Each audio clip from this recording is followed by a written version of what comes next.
আসসালামু আলাইকুম। আমি জেসমিন নেওয়াজ আমার কুকিং চ্যানেল থেকে আপনাদেরকে জানাই স্বাগতম। আজকে আমি আমার রেসিপিতে নিয়ে আসলাম চিকেন পিৎজা।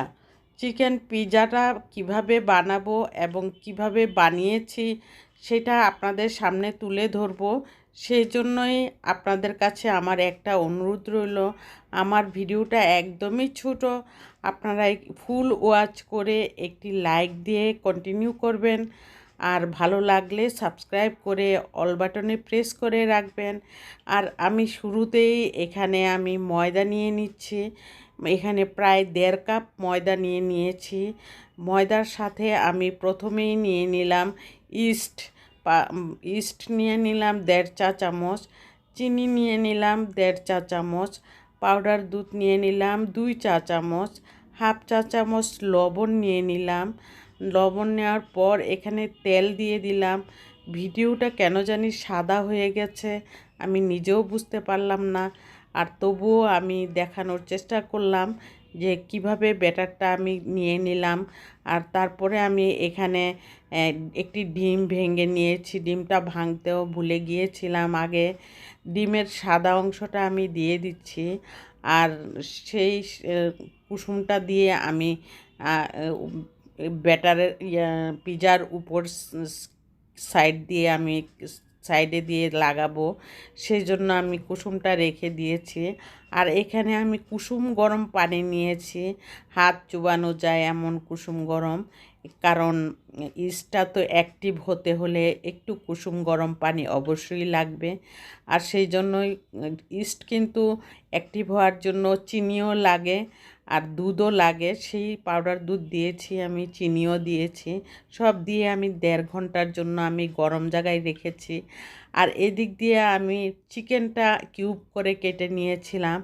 এখানে আমি দিয়ে দিয়েছি সয়া সস, চিলি সস, তারপরে ভাজা মরিচের ফাঁকি, তারপর আর দিয়ে দিব এখানে ম্যাগি মশলার একটা প্যাকেট দিয়ে দিব।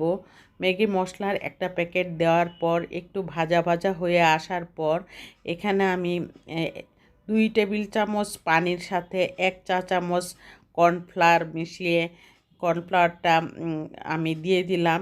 দিয়ে দেওয়ার পর একটু ভাজা ভাজা হয়ে আসলে আবার একটু টমেটো সস দিয়ে দিয়েছি। দিয়ে তারপরে আমি ভাজা ভাজা করে নামিয়ে নিলাম। আর পিৎজা সসটা বানানোর জন্য এখানে পিৎজা সস না কিনলেও চলে, যদি আপনি ঘরে বানাতে পারেন। আর এই সসটা আমি টমেটো সস আর এখানে সয়া সস একটু আর ভাজা লাল মরিচের গুঁড়া দিয়ে আমি চামচ দিয়ে ফেটিয়ে নিলাম। এখন আমি পিৎজাটা কিভাবে বানাবো সেটা আপনাদের সামনে তুলে ধরব। আর এখানে আমি ফ্রিজে সব সময় আমি স্টকে রাখি ক্যাপসিকাম, সবুজ ক্যাপসিকাম আর লাল ক্যাপসিকাম। লাল ক্যাপসিকাম রাখার পর এখানে আমি চিকেনটাও ভেজে রেখেছি। লাল ক্যাপসিকাম আর সবুজ ক্যাপসিকাম দিয়ে আজকে বানাবো। আর চিজটাও এই যে প্লেটের মধ্যে আমি গ্রেট করে রেখে নিয়েছি। চিজটা কিন্তু মেনলি পিৎজার হলো চিজের কারণেই পিৎজার কারণেই চিজ না দিলে পিৎজার খাওয়ার কোনো মূল্যই নাই। আর চিজ না থাকলে তো পিৎজার মেন হলো চিজটা দিয়েই পিৎজাটা টেস্টিভাবে খাওয়ার চিন্তা করি।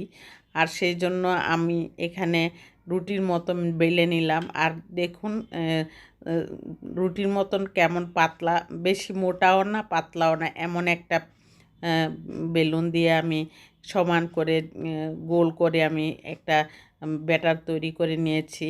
আর 10 ইঞ্চি মোল্ডের মধ্যে আমি কিন্তু দিয়ে দিলাম রুটিটা।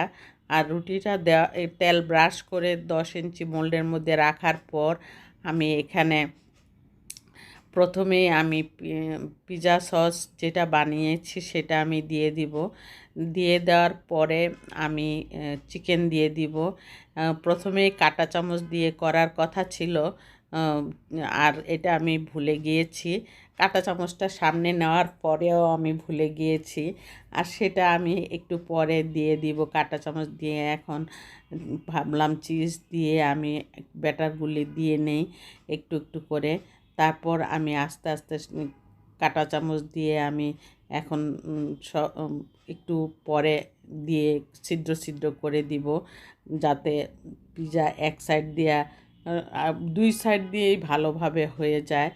আর সেটা আমি করে নিয়েছি। আর তারপর আমি এখন ক্যাপসিকামগুলি দিয়ে দিব। আর চিকেনগুলি দেওয়ার পর এরকম চেপে দিতে হবে, কারণ না হয় একদম উপরে আলগা আলোক আলোক হয়ে থাকে। আর সেই জন্যই একদম ক্যাপসিকামগুলিও চেপে দিতে হবে, চিকেনটাও চেপে চেপে দিতে হবে, যাতে একদম সেটে থাকে, কাটার পরেও যাতে আলগা না হয়। সেই জন্যই এইভাবে চেপে দিতে হবে। প্রথমে আমি এমন করেই দিচ্ছি, তারপরে আমি একদম চেপে চেপে ঢুকে ঢুকে দিব। দেওয়ার পর এখানে আমি বেশি করে চিজ দিয়ে দিলাম। এখন চিজ দেওয়ার পরও আমি কিছু চিজ রেখে দিব নামানোর কিছুক্ষণ আগে মাঝখানটায় দেওয়ার জন্য। আর সেই চিজগুলি আজকে মোজারেলা চিজ আমি গ্রেট করেছি, সেটা আর ভিডিওতে দেখালাম না। আর আজকে পিৎজা সসটাও বানিয়েছি। পিৎজা সস ঘরে বানানোটা আমি আরেকদিন আপনাদের সামনে তুলে ধরবো। আজকে আমি তুলে ধরতে পারলাম না মেয়োনিজটা কীভাবে বানালাম। আর আজকের মতো আমি ভিডিওটা দেখুন। আমার পিৎজাটা নিচে উপরে এক সমান হয়েছে 170 ডিগ্রি সেলসিয়াসে। আমি 40 মিনিট বেক করে নিয়েছি আজকের মতো।